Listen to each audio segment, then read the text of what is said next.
door, you're not allowed in here. This one believes it has the right to move freely through this area. You're creating a public disturbance. It's against Citadel regulations. This one is unsure why the other would not wish word of the Enkindlers to be spread. That Hanar refuses to listen to reason. Why can't it act in an orderly and lawful manner? Because it's a big, stupid jellyfish. How can I convince my superior that I deserve a promotion if I cannot convince this annoying jelly to leave? I am not unreasonable. The Hanar is free to spew its nonsense once it purchases an evangelical permit. So if the Hanar gets a permit, it's allowed to preach? No.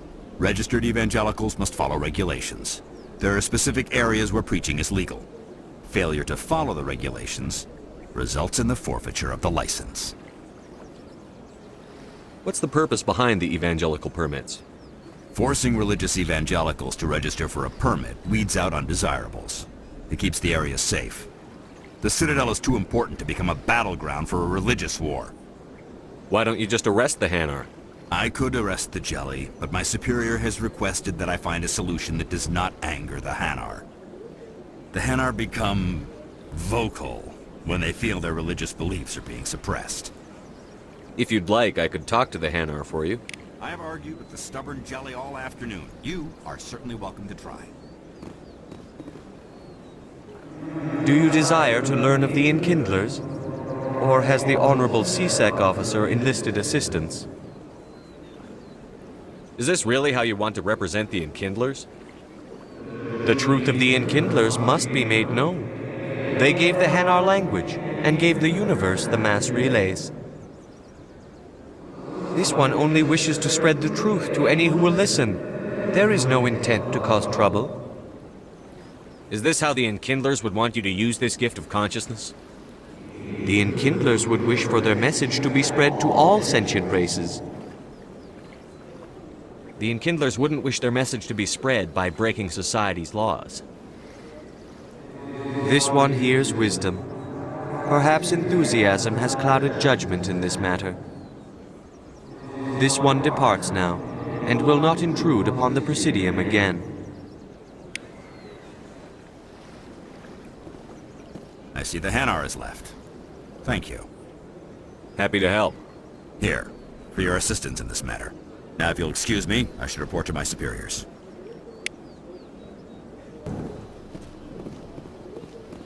So they finally did it.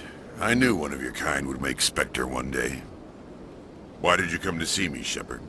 Did Ambassador Udina send you? Have we met before? No, but I know you well enough.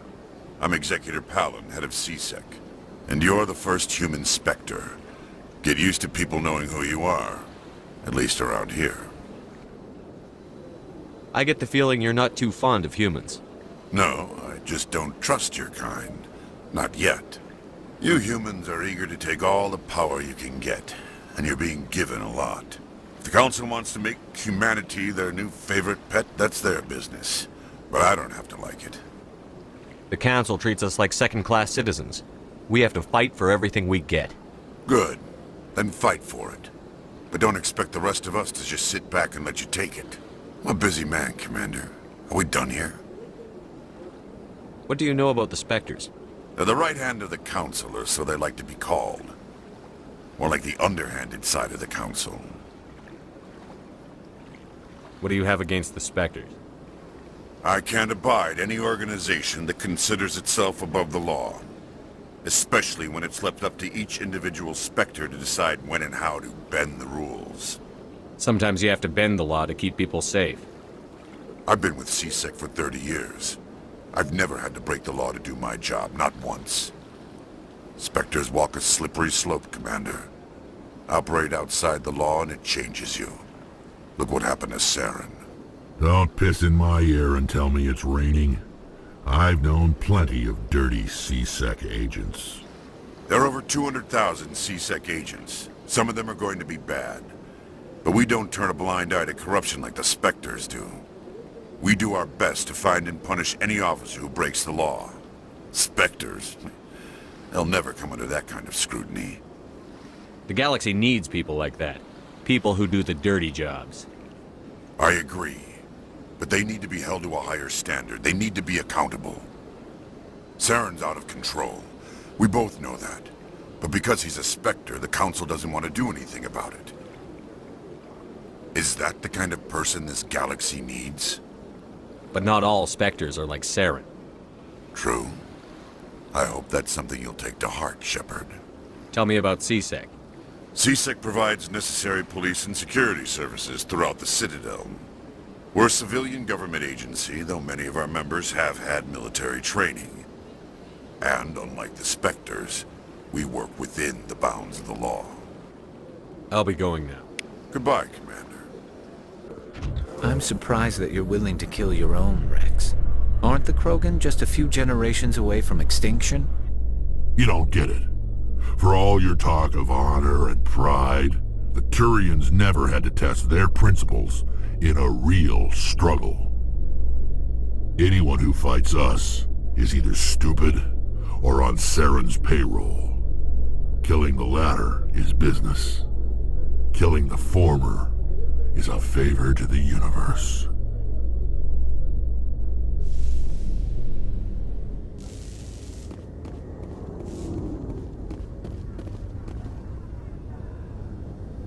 I've got big news for you, Shepard. Captain Anderson is stepping down as commanding officer of the Normandy. The ship is yours now. She's quick and quiet, and you know the crew. Perfect ship for a Spectre. Treat her well, Commander. I'll take good care of her, sir. I know you will, Commander. I want the truth. Why are you stepping down, sir? You needed your own ship. A Spectre can't answer to anyone but the Council. And it's time for me to step down. Come clean with me, Captain. You owe me that much. I was in your shoes 20 years ago, Shepard. They were considering me for the Spectres. Why didn't you ever mention this? What was I supposed to say? I could have been a Spectre, but I blew it? I failed, Commander. It's not something I'm proud of.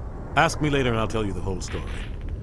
For now, all you need to know is, I was sent on a mission with Saren, and he made sure the Council rejected me. I had my shot. It came and went. Now you have a chance to make up for my mistakes. I won't let you down, sir. Saren's gone. Don't even try to find him. But we know what he's after. The conduit. He's got his Geth scouring the Traverse looking for clues. We had reports of Geth in the Pharos system shortly before our colony there dropped out of contact, and there have been sightings around Noveria. Find out what Saren was after on Pharos and Noveria. Maybe you can figure out where the conduit is before he does. The Reapers are the real threat. I'm with the Council on this one, Shepard. I'm not sure they even exist. But if they do exist, the conduit's the key to bringing them back. Stop Saren from getting the conduit, and we stop the Reapers from returning. I'll stop him. We have one more lead. Matriarch Benezia, the other voice on that recording. She has a daughter, a scientist who specializes in the Protheans. We don't know if she's involved, but it might be a good idea to try and find her. See what she knows. Her name's Liara, Dr. Liara Tassoni. We have reports she was exploring an archaeological dig on one of the uncharted worlds in the Artemis Tau cluster. Sounds like we should head for the Artemis Tau cluster. It's your decision, Commander. You're a Spectre now. You don't answer to us. But your actions still reflect on humanity as a whole. You make a mess and I get stuck cleaning it up. I'll try not to make things any harder on you, Ambassador. Glad to hear it, Commander. Remember, you were a human long before you were a Spectre. I have a meeting to get to. Captain Anderson can answer any questions you might have. Yes, Commander? How are you holding up?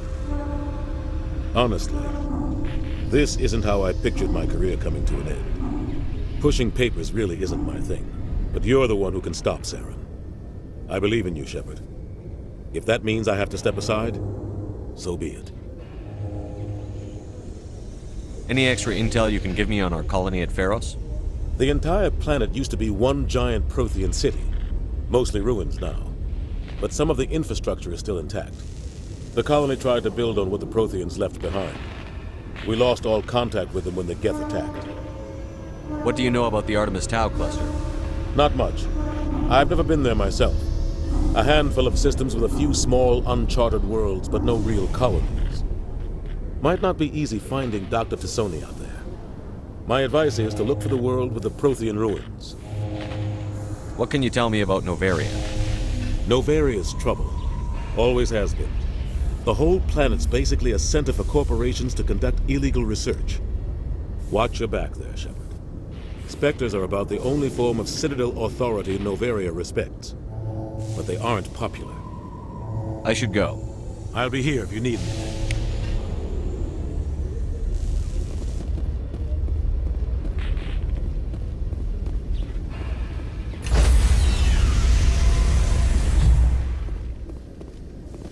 Stand by, shore party. Decontamination in progress. I heard what happened to Captain Anderson. Survives 100 battles and then gets taken down by backroom politics. Just watch your back, Commander. Things go bad on this mission, you're next on their chopping block. Captain Anderson should be the one in charge. It's like I'm stealing the ship from him. Yeah, the captain got screwed. But it's not like you could have stopped it, nobody's blaming you. Everyone on this ship's behind you, Commander, 100%. Intercom's open. If you got anything you want to say to the crew, now's the time. This is Commander Shepard speaking. We have our orders. Find Saren before he finds the conduit. I won't lie to you, crew. This mission isn't going to be easy. For too long, our species has stood apart from the others. Now it's time for us to step up and do our part for the rest of the galaxy. Time to show them what humans are made of. Our enemy knows we're coming. When we go into the Traverse, Saren's followers will be waiting for us. But we'll be ready for them, too. Humanity needs to do this. Not just for our own sake, but for the sake of every other species in Citadel space. Saren must be stopped. And I promise you all, we will stop him. Well said, Commander. Captain will be proud. The captain gave up everything so I could have this chance. We can't fail. Yes, sir.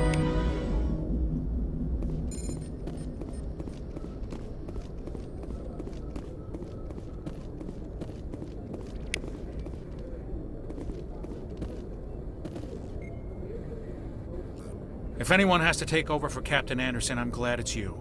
I'm not sure about having non-humans on our ship, though. We're all on the same team here, Presley. With all due respect, sir, that's what they said about Nihilus. Look how that turned out.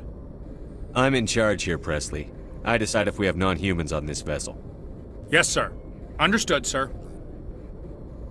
Speak freely, Presley. I want to know if you have a problem with non-humans.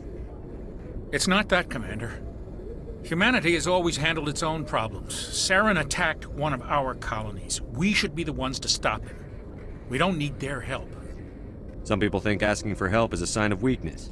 That's just being stupid and stubborn. No matter how strong you are, allies can make you stronger. I guess so. Maybe I'm just stuck in the old ways of thinking. But don't worry, Commander, this won't be a problem. How did you end up assigned to the Normandy? I signed up with the Alliance as a navigator right out of school, following in my grandfather's footsteps, I guess. My first posting was on the Agincourt. We were at Elysium during the Skillian Blitz. A massive fleet of alien raiders hit the colony, trying to wipe it out. They had the numbers, but their ships were no match for an Alliance frigate. It was a slaughter. We couldn't even keep track of how many ships they lost. How did you end up on the Normandy? I got my officer's commission after Elysium. Must have made an impression on the right people. Captain asked for me when he was picking his crew. Carry on, Presley. Yes, sir. Thanks for bringing me on board, Commander. I knew working with a Spectre would be better than life at CSEC. Have you worked with a Spectre before? Well, no, but I know what they're like. Spectres make their own rules. You're free to handle things your way. At CSEC, you're buried by rules. The damn bureaucrats are always on your back. For the most part, the rules are there for a reason. Maybe. But sometimes it feels like the rules are only there to stop me from doing my work. If I'm trying to take down a suspect, it shouldn't matter how I do it, as long as I do it. But CSEC wants it done their way. Protocol and procedure come first. That's why I left. So you just quit because you didn't like the way they do things? There's more to it than that. didn't start out bad, but as I rose in ranks, I got saddled with more and more red tape. C-Sec's handling of Saren was typical. I just couldn't take it anymore. I hate leaving. I hope you made the right choice. I'd hate for you to regret it later. Well, that's sort of why I teamed up with you. It's a chance for me to get off the Citadel, see how things are done outside C-Sec. Either way, I plan to make the most of this. And without C-Sec headquarters looking over my shoulder, well, maybe I can get the job done my way for a change. If getting the job done means endangering innocent people, then no. We get the job done right, not fast. Got it? I wasn't trying to... I understand, Commander. Nice ship you've got, Shepard. What can I do for you? What's your story, Rex? There's no story. Go ask the Quarian if you want stories. You Krogan live for centuries. Don't tell me you haven't had a few interesting adventures. Well, there was this one time the Turians almost wiped out our entire race. That was fun. I heard about that. You know, they almost did the same to us. It's not the same. It seems pretty much the same to me. So your people were infected with a genetic mutation? An infection that makes only a few in 1,000 children survive birth? And I suppose it's destroying your entire species? I suppose it isn't all the same. I don't expect you to understand, but don't compare humanity's fate with the Krogan. I was just making conversation. I wasn't trying to upset you. Your ignorance doesn't upset me, Shepard. As for the Krogan, I gave up on them long ago. The genophage infected us, but it's not what's killing us. Are your people really dying? We're sure not getting any stronger. We're too spread out. None of us are interested in staying in our own system. Lots of species have left their homes and prospered. But they go to colonize new worlds. We're not settlers. We're warriors. We want to fight. So we leave. Hire ourselves out. And most of us never go back. What can you tell me about the genophage? Ask the Solarians if you want details. They made it. All I know, it makes breeding nearly impossible. Thousands die in stillbirth, and most never get that far. Every Krogan is infected. Every one. And no one's rushing to find a cure. Why don't the Krogan try to find a cure? When was the last time you saw a Krogan scientist? You ask a Krogan, would he rather find a cure for the genophage or fight for credits? He'll choose fighting every time. It's just who we are, Shepard. I can't change that. Nobody can. So long, Rex. Shepard. Your ship's amazing, Shepard. I've never seen a drive core like this before. I can't believe you were able to fit it into a ship this small. I'm starting to understand why you humans have been so successful. I had no idea Alliance vessels were so advanced. The Normandy's a prototype. Cutting-edge technology. A month ago, I was patching a makeshift fuel line into a converted tug ship in the flotilla. Now, I'm sitting on board one of the most advanced vessels in Citadel space. I have to thank you again for bringing me along. Traveling on a vessel like this is a dream come true for me. I had no idea you found ship technology so interesting. It comes with being a Quarian. The migrant fleet is the key to the survival of my people. Ships are our most valuable resource. But we don't have anything like this. We make do with cast-offs and second-hand equipment. We just try to keep them running for as long as we can. Some of the fleet's larger vessels date all the way back to our original flight from the Geth. I can't believe your fleet's still using ships that are 3 centuries old. They're constantly being repaired, modified, and refitted. They aren't pretty, but they work. Mostly. We've tried to make ourselves as independent as possible on the flotilla. Grow our own food, mine, and process our own fuel. But some things we just can't make on our own. A patch to maintain the hull integrity requires raw materials we just don't have. That's why our pilgrimages are so important. Tell me about your people. Our lives aren't easy. Resources are scarce, and we are constantly on the move. Everything we do must in some way contribute to the continuation of the migrant fleet. There are 17 million Quarians in the flotilla, and each of us relies on the others for survival. The bonds among my people are strong. Unfortunately, we have had to surrender many of the freedoms and civil liberties other species take for granted. What kind of freedoms? Well, it's illegal for parents to have more than one child. If our population grows too much, it would strain our resources to their breaking point. Of course, we also can't allow our numbers to become too few. If our population is in decline, the rule against single births is temporarily repealed. In extreme cases of population decline, incentives are even offered to encourage multiple births, though the Conclave hasn't had to take such measures in nearly a century. That's your government. The Conclave is our civilian branch of government. Each ship can elect a representative to serve on the Conclave and make decisions that affect the fleet as a whole. On matters that affect an individual ship, however, the captain has the final say. It's a tradition that dates back to the early days, when the fleet was governed by martial law. Fortunately, most captains nowadays are smart enough to have an elected council from their crew to give them advice and guidance. So the ultimate power rests with elected officials. In practice, the Conclave and the respective council for each ship tend to set the rules that govern our daily lives. But in theory, we are still under military jurisdiction. The 5 top-ranking military officials in the fleet serve on the Admiralty Board. These 5 have the power to overrule any decision by the Conclave in case of emergency. To do so requires unanimous agreement among the Admiralty, and they can only do this once. After that, the entire board must resign their posts. It's a safeguard that served us well. In nearly 3 centuries, the Admiralty Board has only overruled the Conclave 4 times. I want to know more about the Geth. I doubt I can tell you anything you don't already know. It's been almost 3 centuries since they drove my people into exile.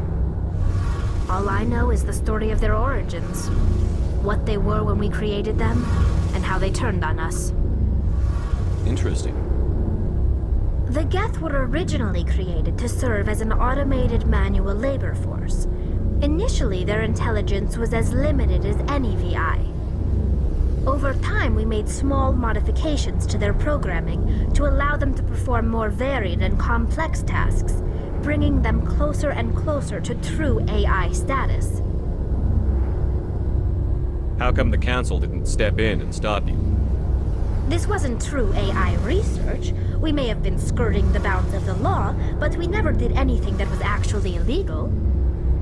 The changes were so insignificant, so gradual, that we were able to control them. Or so we thought. But one thing we underestimated was the power of the neural network. A million Geth thinking simultaneously created an inherently unstable matrix. So, the Geth share brain power? Many of the Geth's logic systems were designed to work in concert with other nearby Geth. Basically, the more of them you have in a group, the smarter they are. So there's some sort of group consciousness? No, nothing like that. They cannot share sensory data or information. Their programming cannot handle that much simultaneous input. Each Geth maintains an individual awareness and identity. The neural network only operates on a process-based level. It's basically the synthetic equivalent of a subconscious. But when they're in close proximity, they can coordinate low-level functional processes, freeing up more capacity for original or independent thought. What made them rebel? As we built more and more Geth, their effective intelligence became more sophisticated, more abstract. One day, a Geth began to ask its Quarian overseer questions about the nature of its existence. Am I alive? Why am I here? what is my purpose. As you can imagine, this caused a near panic among my people. What did you do? It was inevitable the newly sentient Geth would rebel against their situation. We knew they would rise up against us, so we acted first. A general order went out across all Quarian-controlled systems to permanently deactivate all Geth. The Geth responded to this order violently. You can't blame them for fighting for their survival. We had no other choice. The Geth were already on the verge of revolution. By acting quickly, we had a chance to end the war before it began. The hope was that most of the Geth would still be little more than machines, incapable of organized resistance. But they had progressed much further than anyone anticipated. The war was long and bloody. Millions upon millions of Quarians died at their hands. In the end, we were forced to flee our own homeworld. We feared the Geth would pursue us, but they never came beyond the Veil. Now we drift through space, exile searching for a way to reclaim what was once ours. It's hard to feel sorry for you. Your ancestors tried to wipe out another species. We made a mistake when we created the Geth in the first place, but we did not make a mistake when we went to war against them. If we had not acted, they would have wiped us out. They're a synthetic life form. They have no use for organics. None. Why do you think they cut themselves off from the rest of the galaxy? Why do you think they've killed every organic being who's ever tried to contact them? I didn't mean to offend you. I'm sorry. I didn't mean to get so worked up. Most Quarians tend to have pretty strong opinions about the Geth. I want to know more about the pilgrimage. When my people reach maturity, we leave our birth ships and seek acceptance with a new crew. It's necessary to maintain genetic diversity among the fleet. But no ship wants to accept someone who will be a burden on them. So, to prove our worth, we embark on a pilgrimage. We set out alone, leaving the flotilla and our families behind us. We only return once we have found something of value we can bring back to the fleet. This is presented as a gift to the captain of the respective ship we wish to join. If the gift is accepted, we are welcomed into the crew. Can a captain choose to reject the gift? That doesn't happen often. Most captains are eager to increase the size of their crew. It increases their own standing in our society. Even when a gift is not particularly valuable, the captain usually accepts it out of a sense of tradition. However, there is a stigma to presenting a substandard gift. It's not the best way to make a good impression on a new community. Most pilgrims don't return until they find something worthwhile. I can't believe they just send you off alone. It's not like they just cast us out. Before we leave, we are given lessons in how to survive outside the flotilla, and given gifts to help us on our journey. We also receive implants to fight off sickness and disease. Generations of living in an isolated and highly controlled environment have left our immune systems weaker than most. By the time we leave the fleet, we are well equipped for the pilgrimage. This is a rite of passage for all Quarians. If it were dangerous, our numbers would suffer. Virtually every pilgrimage ends with a triumphant return and the ritual presentation of the gift to one of the fleet's captains. I want to talk about something else. Like what? I should go. See you later. Hey, Commander, you know that Quarian Tally? She's been spending all her time down here asking me about our engines. I'll tell her to leave you alone. What? No, she's amazing. I wish my guys were half as smart as she is.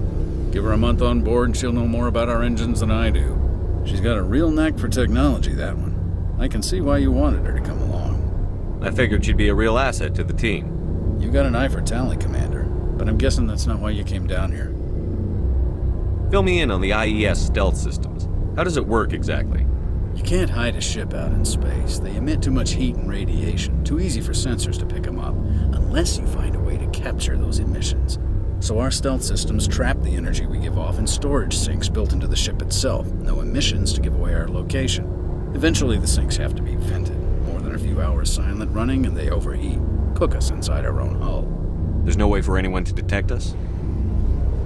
visual scan can still pick us up. Anyone looking out a window can see us plain as day. But you have to be pretty close to get an actual visual out in space. Most vessels rely on scanners. As long as the stealth systems are engaged, they can't see us. Not unless we accelerate to FTL speeds. Why doesn't it work with faster-than-light travel? Cranking up to FTL blue shifts our emissions, pushes them into frequencies too high to capture in the sinks. As soon as we make the jump, it's like setting off a flare. Sensors can pick up our location whenever we enter or exit FTL flight, but for short-range missions, our stealth systems are amazing, and we've got the only one. I want to know more about the Normandy.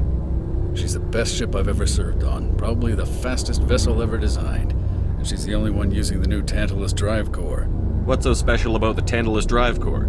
Proportionally, it's about twice the size of any other vessel.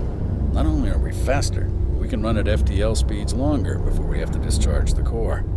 Carry on, Adams. Aye, aye, Commander.